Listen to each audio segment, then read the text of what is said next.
Hello folks, I'm going to take you into my winter wonderland. It's a slightly unmanaged native forest for the cross timbers of Texas. So this guy is what I want to talk about right here, this complete arsehole. Japanese privet, non-native, invasive, type 1 invasive.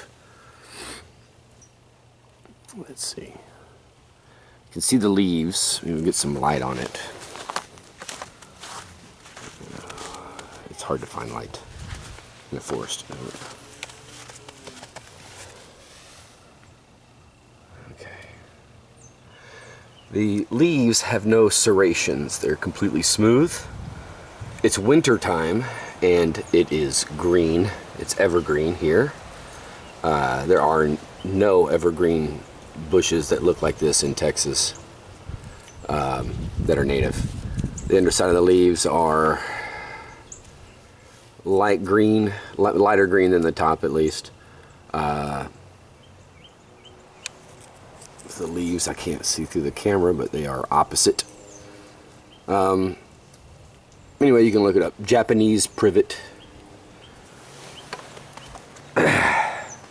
So what I have here is a forest that I manage by removing all non-native species.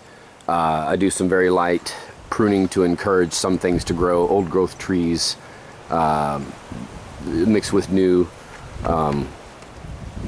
There's a few other invasives. They're not nearly as insidious. Nandina, popular, and the Japanese privet, real popular landscaping plant.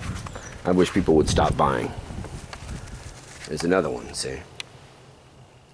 And right behind it, there's a tiny one. I want to show you. There it is, see? I have to get down on my hands and knees and pull this up by the root, because this thing, if any piece of the vegetation touches the ground even after you pull it, it'll sprout back. Even if it's a tiny little sprout like that. If you leave any of the root in the ground, it'll sprout back. If you burn it, it'll sprout back. If you cut it off at the base, it'll sprout back.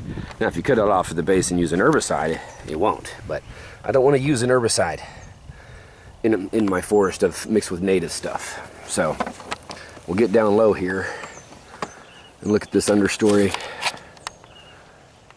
Point them out.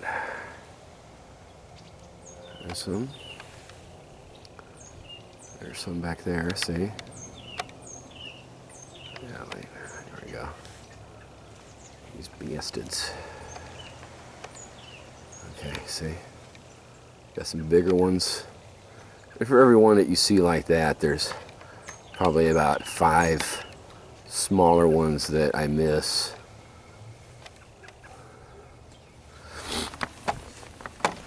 And we're just getting into it here. Even on the trail. Outside my fence. These little seedlings are everywhere. And I've been on my hands and knees within the last 2 months pulling everything I could see. These either come up that fast or I missed them. With the snow, they jump out like it's not a great time to pull them, because these things, being as devilish as they are, they will break off at the base certain times of the year when you pull them. So the best time is like in the fall when it's moist. Like a couple days after a good rain. Best time to pull them. But they're also pretty hard to see then. So it's just a constant maintenance. There really is no better way. If I could somehow eradicate every one of them right now, the birds love the seeds. This thing just keeps on going. That's what makes it so invasive right there. Now we get to a point where they're easy to spot. This is what my forest looks like now. So what I've been showing you is really low in the understory. It's awful. I wish there wasn't that much population on this property. But it's low enough that it allows young trees and native undergrowth to grow and flourish. And if you look at it from eye level, you can see what that looks like. This is a native forest. I could cut out some of these cedar trees, but I'm actually waiting to harvest them for the timber. Some of them are old growth, which I just won't pull out of here. Right here we have an oak, a live oak, and another live oak, and an old growth cedar. Well, ash juniper going up. And I did some light pruning on that branch to allow the oak to send up leaders, because I do want to phase this guy. It's a male tree, and it really, you know, eventually needs to go to allow more growth. Over here I got a pretty unique tree. It's fused together. This side is a female and this side is a male. And there's a lot of young trees. We have a dormant oak right here. Most of these dormant trees you see, these little guys that come up, those are elms, cedar elm. I don't know the genus and species. They're native to the cross timbers of Texas. It's a deciduous tree. But back to the Japanese privet, this horrible, horrible freaking plant. So you see it's very lush and green in the dead of winter. Dead giveaway. It got a little sunbeam hitting this, and you see about the size of the leaf. My hands, when I go by gloves, are size medium, so this is, you can take my word for it, about an inch, inch and a half long. It's not pointy at the tip, but they can get fairly pointy. I've seen the leaves, they can come in many forms. This thing, depending on where it grows, shade, sun, whatever, it can look different. But if you touch the leaves, they're smooth to the touch. There's no furriness to them. There is a native bush in Texas that looks almost identical. And I'll show you what that bush looks like in the winter. It's called, common name, elbow bush. And this is what it looks like in the winter. Yeah, it's that stick. It goes dormant. It's deciduous, it's beautiful, it turns yellow. I don't know why people don't use that as their hedges. I guess it's because during the winter you wouldn't have much privacy. You could put, you know, some kind of dwarf Yupon holly, which is native to Texas. Not necessarily in the cross timbers of Texas, but it's definitely native to Texas. It'd be a better choice. At least it's not a type 1 invasive. It won't take over everywhere. So during the summer months, the elbow bush, the genus and species is Foresteria pubescens. Its leaves look almost completely similar, although the green is not usually as dark. The edges are serrated, and when you touch it, it's kind of furry to the touch, a little fuzzy. It's not smooth and waxy to the touch like this. And I forget if the underside of the leaves are any lighter. I think they're not, or it's not quite as contrasting as the Japanese privet. But, you know, that's what I know offhand. I can just recognize it now. So if you look at this area here, this is not my property. This is a neighbor's property that they don't, this spot they don't maintain it like I do. So you can see what it looked like when I bought it. Let me walk that whole property line. You can see the difference.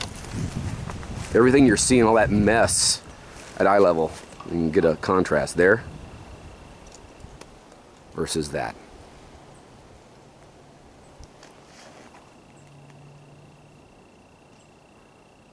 Modern times, pre-European.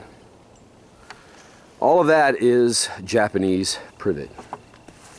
This is what I bought, this is what I've hand pulled. So we get to some of the bigger specimens. See this trunk? Not too big. They're great if you want to build like wattle and daub. The wood has some value. You can make them into bonsais. They're popular bonsai specimens. Pulling that out, that root is deceptively, it's like the plant puts all of its energy into roots and starch storage. That's why it comes back so easily and is almost impossible to get rid of. Here's a patch I've been pulling for quite a while. You can see I still got quite a lot of privet. And you can also see my resident raccoon. He's been here in the snow. Is that a raccoon? I can't tell. Could be a dog or something. There. Can't see it from here. Maybe the camera will pick it up. There's something else. Looks like a little bird hopping.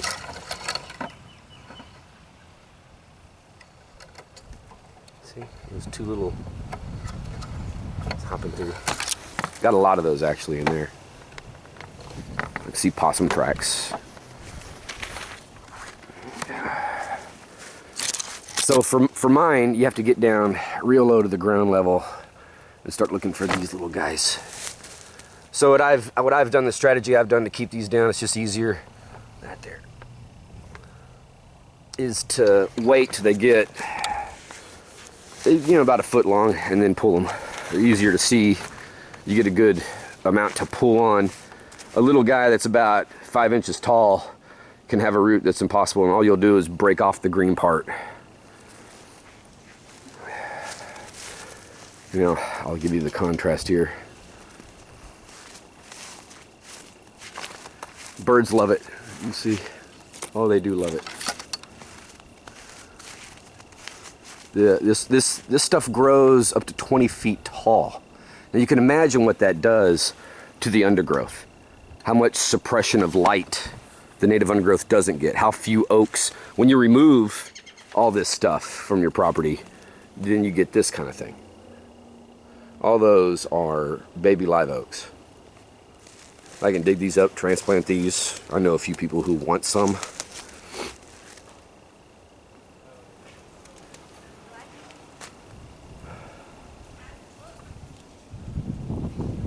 Let's see. So a lot of this forest is under cultivation. You can't see any of it. Everything's smothered in snow. It's been smothered in snow already, and everything's been mostly green all year. There's those little birds.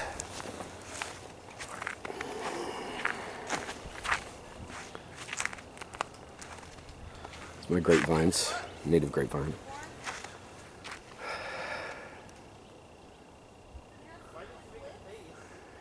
That's a soil harvest spot that I use, and eventually will be a pond. I'm going to use a liner if it doesn't hold water, but so far it usually does when there's enough water to.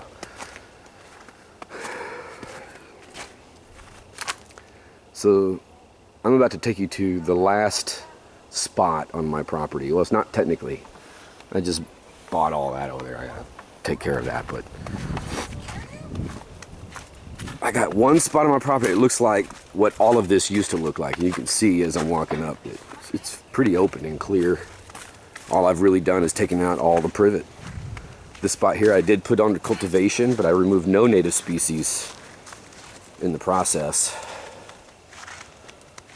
I added a lot of native species in the process, and if there was something present that was interfering, all I did was dwarf it, prune it. This is an elbow bush, Foresteria pubescens that I talked about earlier, dormant in the winter. It'll turn into a hedge just like the privet will, but yes, during the winter you don't get a ton of privacy.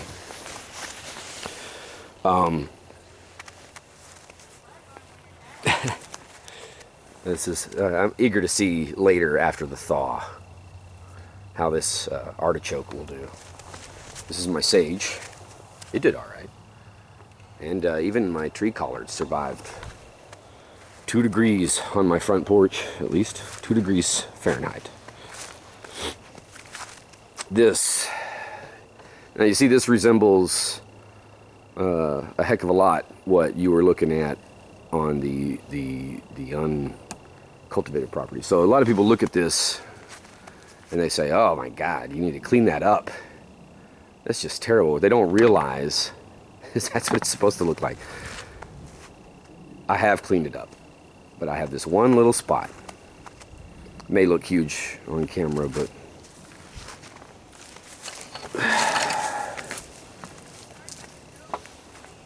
so there's a native here. This is a live oak. You can see the difference. So these are considerably larger. When you touch them, they feel like leathery and thicker. and they have a texture to them. They're not smooth and waxy. The underside is lighter. Maybe you could mistake that for a privet, but you put them up together, I don't see how you could. See, I'm holding in my hand privet. So, Japanese privet, a horrid plant. This is an area I've cleared, but if you look, just like the other place, I even have a few that need to be, you know, that are big enough to pull. Haven't pulled these because they're hard to see. Everything you're looking at, all these sticks, is elbow bush, native elbow bush. It's the big wall of it. And how do I pull that out? Well, I get on my hands and knees and I crawl up under these sticks and pull them out with my hands. That's how I do all these big bastards. Let me show you what we're talking about here.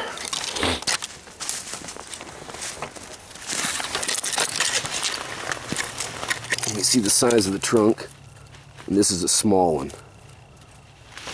Underneath this snow, it goes about 4 more inches, and that trunk's about that wide. Dig it up, put it in the pot. This thing is so vigorous. Just, you could take a chunk of the root and plant it in the ground, it will sprout. It'll grow back. You can prune it and turn it into a bonsai.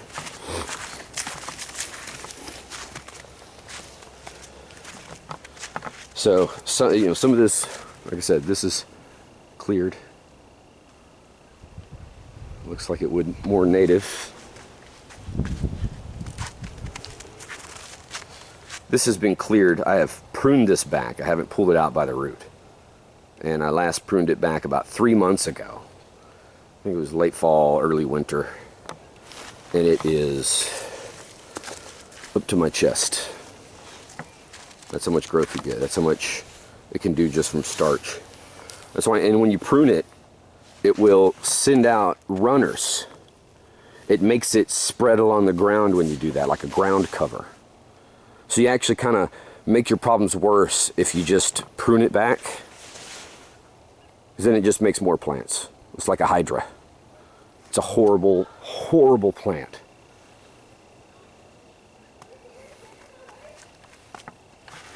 This is a dead-ish. You can see this is one specimen, all of this. It'll send out multiple trunks, but it's just one plant. You can see how enormous it is. It's probably like 18 inches wide. It took forever to kill this thing. How do you do it if you don't pull it out of the ground? What I did on this particular plant is you can do it by, it's a game of don't let them send up enough green. You see how it still has this one life part. Don't let it send up enough green material to photosynthesize enough starch until you exhaust the starch out of the roots from having it send up all those sprouts. But like I said, you can screw yourself because it will send up sprouts running all over the place. So the other thing that I did for this one is I brushed the top with an herbicide. I said, oh, I don't want to use herbicide. Well, yeah, it was a long time ago. Now, what I do for something like that is I use a pickaxe and I pull it out and it destroys the ground. It's like tilling the ground, and I don't really like that. But it's either that or use an herbicide. Because mixed in here, I have native plants like this greenbrier that has an edible root. You know, I even keep them in my garden. I just prune them back because they do have quite a nasty set of thorns, as anybody who hikes in Texas knows. So I don't really want to destroy that stuff or any native undergrowth. So really pulling it's the best way, and then I heal the soil by packing it with wood chips or leaf litter. I got plenty of it. I can even, you can take this Japanese privet, take it somewhere, dry it, and then bring it back and use it as a mulch. It's fine. But if you let any green part touch the soil, it will sprout right back. Here's a great show for you. Look at this guy. I'll give you a scale. This is an old trunk. You can see where I've cut it. It's probably 20 inches wide. But then you can see all these green sprouts that it has sent up. And then all this stuff that it sent out as runners. These are all runners off that same root. I've pulled one of these things that was way smaller than that and had a root run under the ground for about 7 feet. So be prepared for a tug of war if you're going to pull it up by hand. I don't really think it's terrible to use the herbicide. I just prefer not to use it, and I'm young enough that I can actually pull all this stuff up by hand. But I think the biggest thing that matters is to get rid of this stuff. If you have this, and look at this here, this is the best. Provides a food source when there's hardly any food available natively. See, look at that.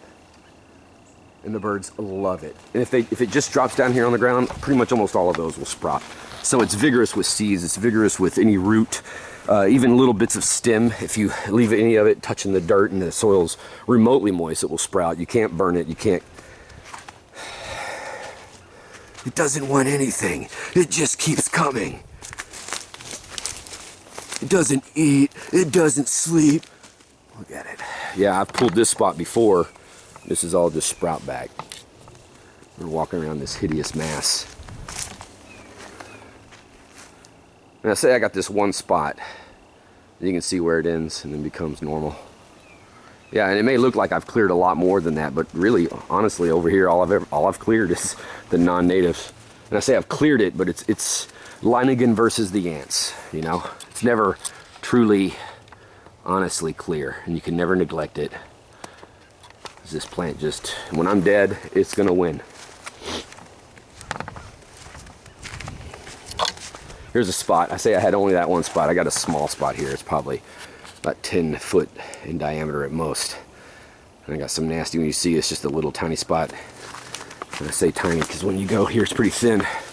You can see that's where the privet is, and that's where it becomes normal again. I say normal, I say pre-European.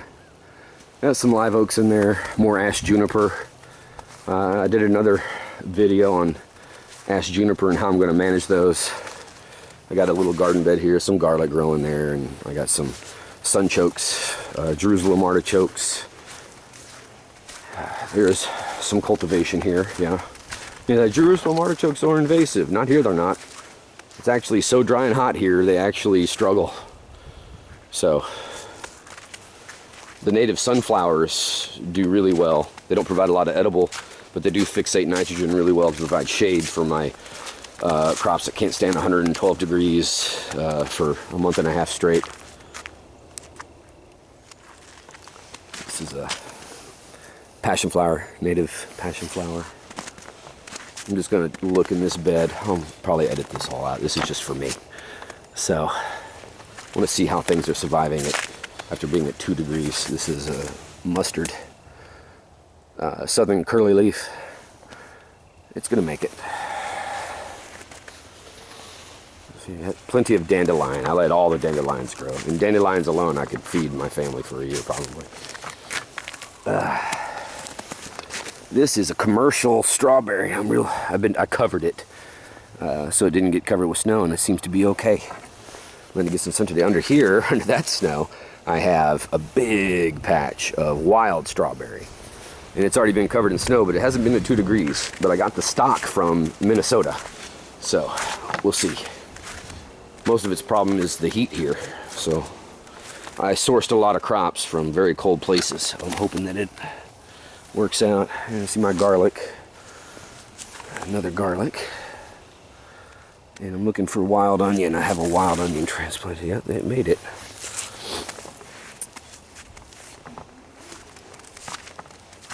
I think I've showed my elderberry. And it's not liking to thaw.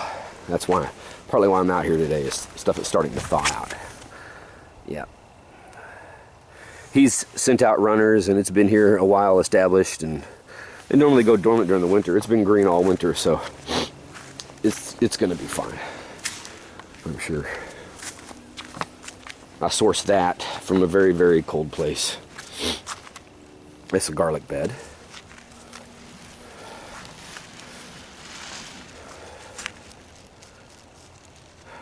And my wife's trying to carve a bird bath, I think.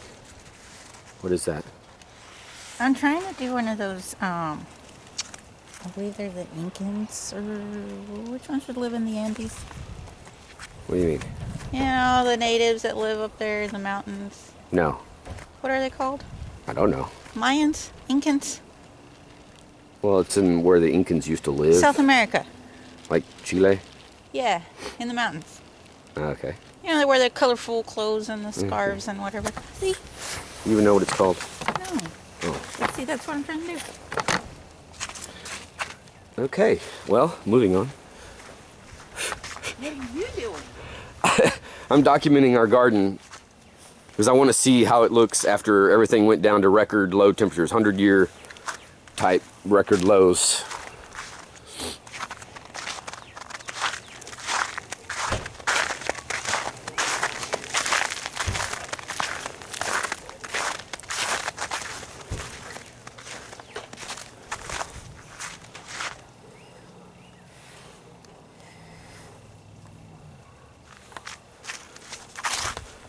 Cretin, Oregonum oneats.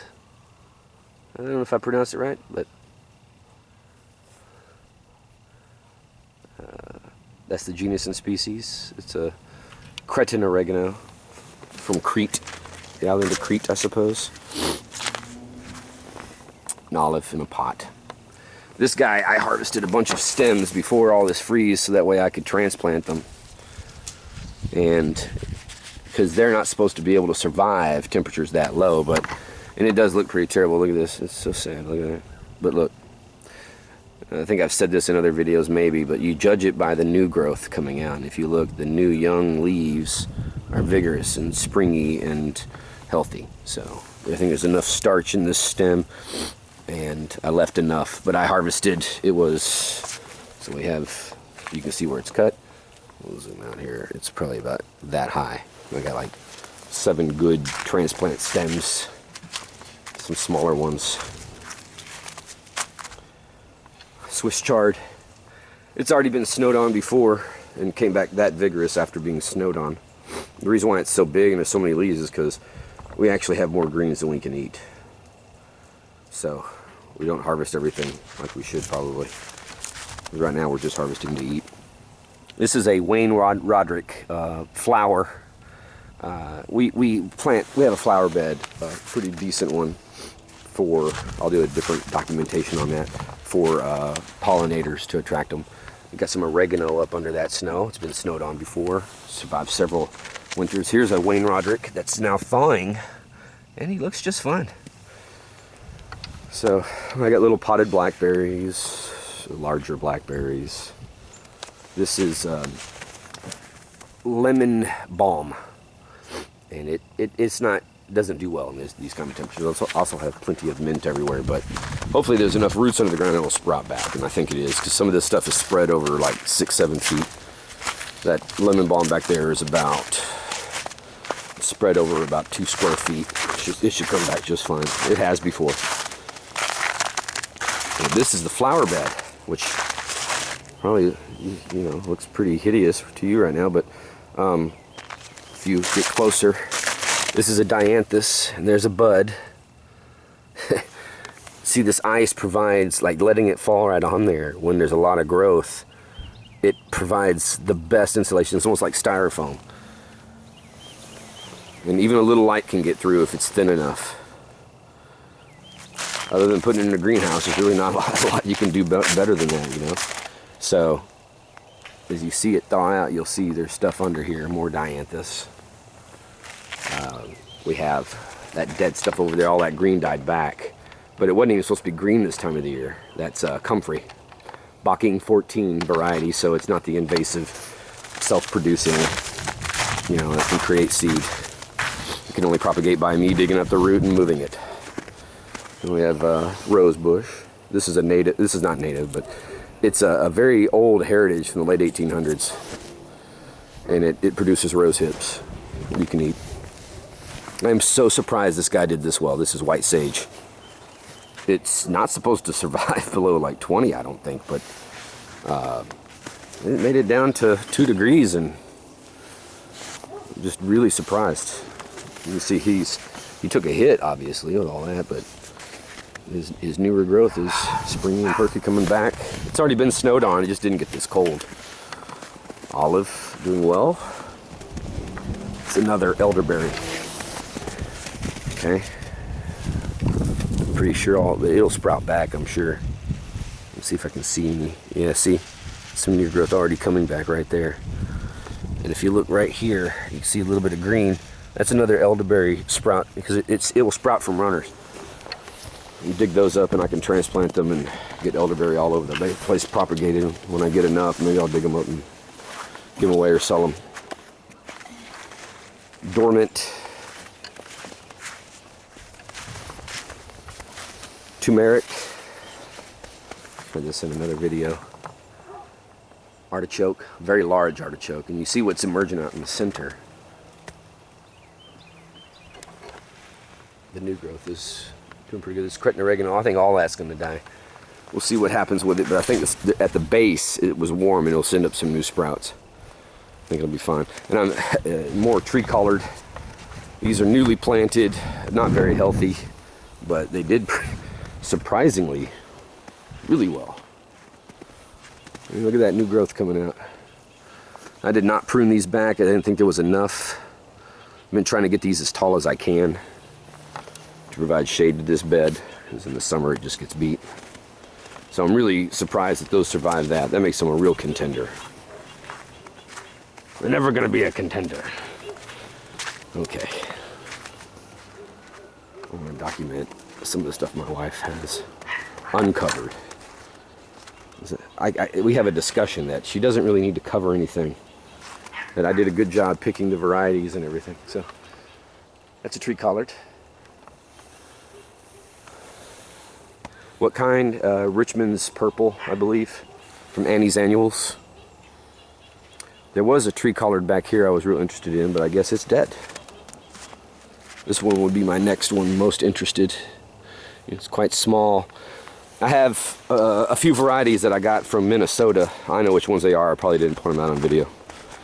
And the person that sells them claims that they are bred in the field, seed producing. So that, you know, tree collards don't breed true. So if you got a purple tree collard, Richmond's purple, you're gonna have to clone it. From seed, you don't know exactly what you're going to get. It may not even be a tree. It could be short. It may not be purple.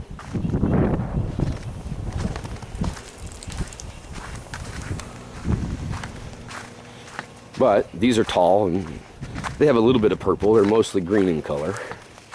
And they have pretty remarkable cold resistance. So maybe there's some truth to their claims. I think it seems so. I'm eager to see how they turn out, but I gave my wife one for her garden, and it seems that maybe it is dead because I didn't find it. That little one was the second one I gave her, and it's neat that it's alive. The other one was at one point I know it was really it's probably like 3 foot high. Let's see what we have here. This is just my pot garden. Just get it on camera. I know what everything is. I'll look at it later.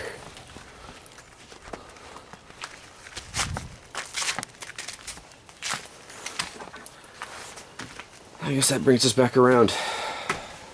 I'm gonna make this like a 5-part series. Oh boy. No, I'm not tired. Oh, you see this big bit of sticks right here? Let's zoom in a little bit. That is a very large elbow bush. I think it's about 8 foot high. Alright, I hope you learned something.